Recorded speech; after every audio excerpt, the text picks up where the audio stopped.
Welcome to Future Online Academy. In today's class, we are looking at a question which is on bank reconciliation statement, how you update a cash book and how you also prepare a bank reconciliation statement using the ticking method.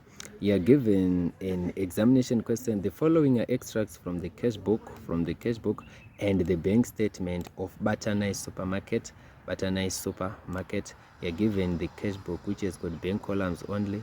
2008, balance BD, B bar, everything is given. And please, before you go any further, make sure that you check that in your cash book, the bank columns only, is there a balance CD? Was the balance CD given?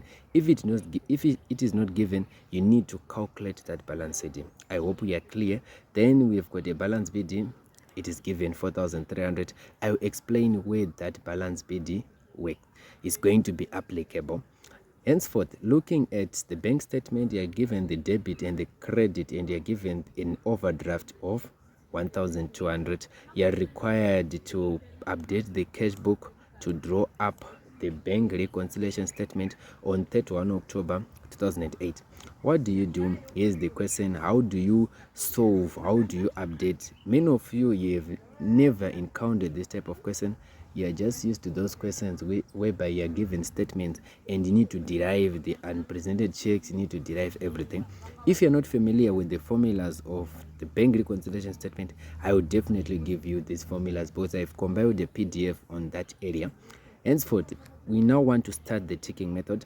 Starting the ticking method, what do? You check the debit side. This is the debit side. I've written the debit side, and this one is the credit side.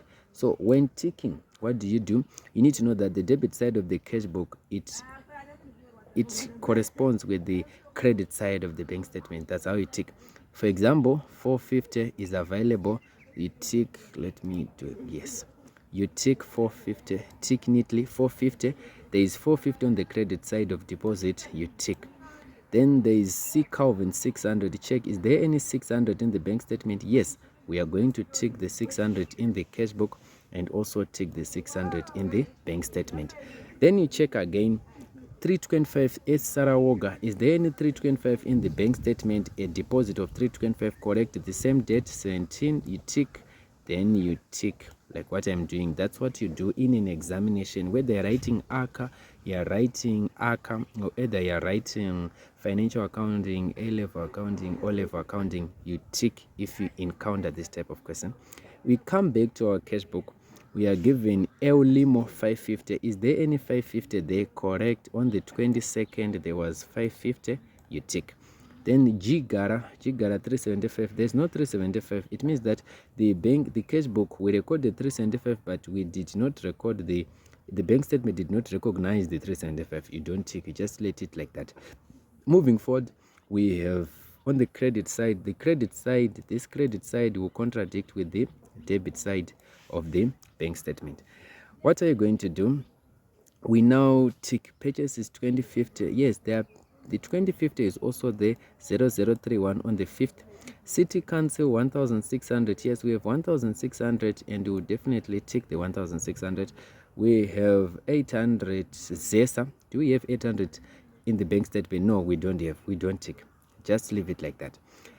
Then we have 950. Yes, 950 is in the bank statement. You tick. You have purchases of 2,500.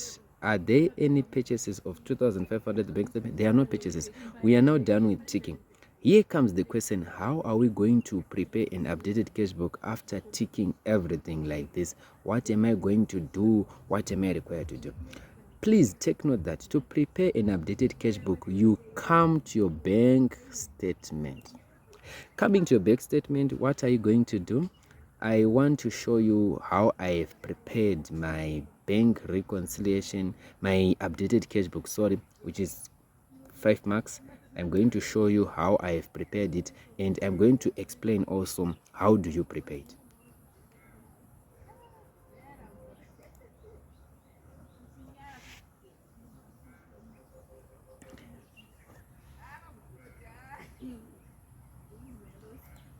What you do, you're given an updated cash book, you write your T account, updated cash book, you put your currencies. Don't forget to put your currencies. Then you write the balance BD 4,300. A student may ask me, why did you put the 1,300, the 4,300, sorry, on the credit side?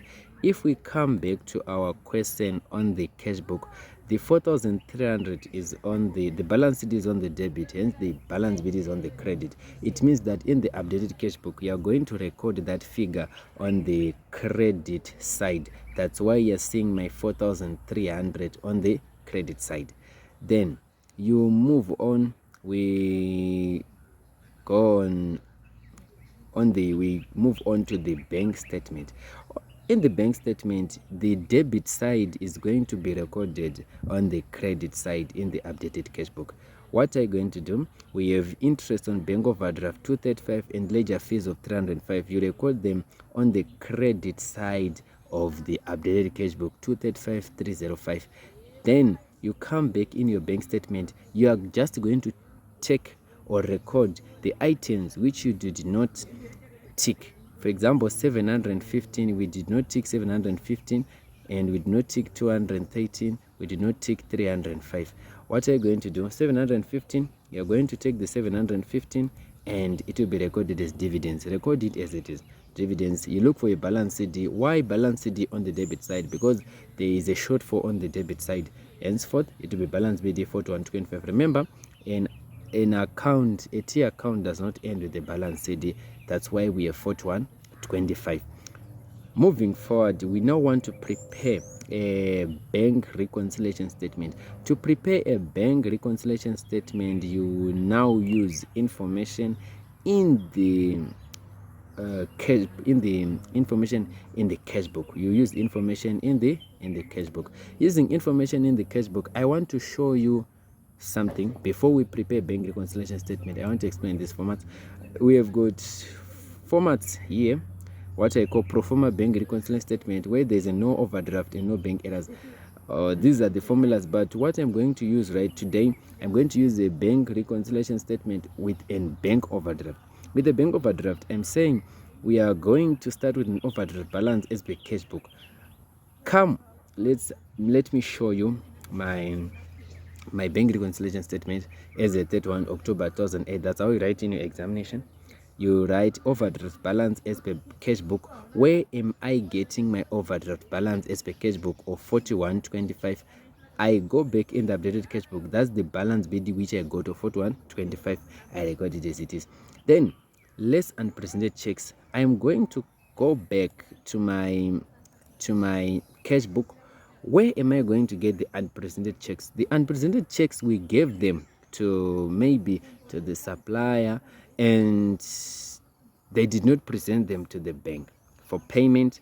Hence, they have recorded maybe Zesa had an unpresented check of 800. We did not tick 800. Then we did not tick 2,500. We add 2,500 plus 800. You open your brackets, you show your operation. 800 plus 2,500 is 3,300. There are two ways to solve this one. It's either you're going to write unpresented checks, then you write ... then you write Zesa, you write purchases. It's up to you. You put another column to show your working, but I just added them in the same bracket and there is no issue with that. We now add uncleared deposits. Where do we get our uncleared deposits? On the debit side, remember we did not tick GGARA. GGARA is our uncleared deposits. We definitely add uncleared deposits. We get 375 and overdraft balance as per bank statement is 1,200. A student may ask me, how do I know that I have done things correctly and I have taken all the marks? You definitely come here, you see it's a 1,200 overdraft. And in your bank statement you got 1,200. There are many errors which happen in most cases whereby students tend to write overdraft, then they put 1,200 in brackets. It's wrong. Why? You wrote overdraft. The examiner will definitely know that it's a negative. Why are you putting the brackets? Why are you putting the brackets? Moving forward, we are looking at, you have already used But in an event whereby this question was poorly done, why? Because there was an overdraft. But in a scenario whereby you're given bank errors, you may encounter bank errors, you definitely use this format. This PDF was compiled by Mr. Hammer, Bank Reconciliation Statements, Fitch Online Academy. I compiled it myself, and it has everything for accounting students. And I will share it to you via my WhatsApp channel and also via my inbox. I will share it for free. I hope you have understood everything.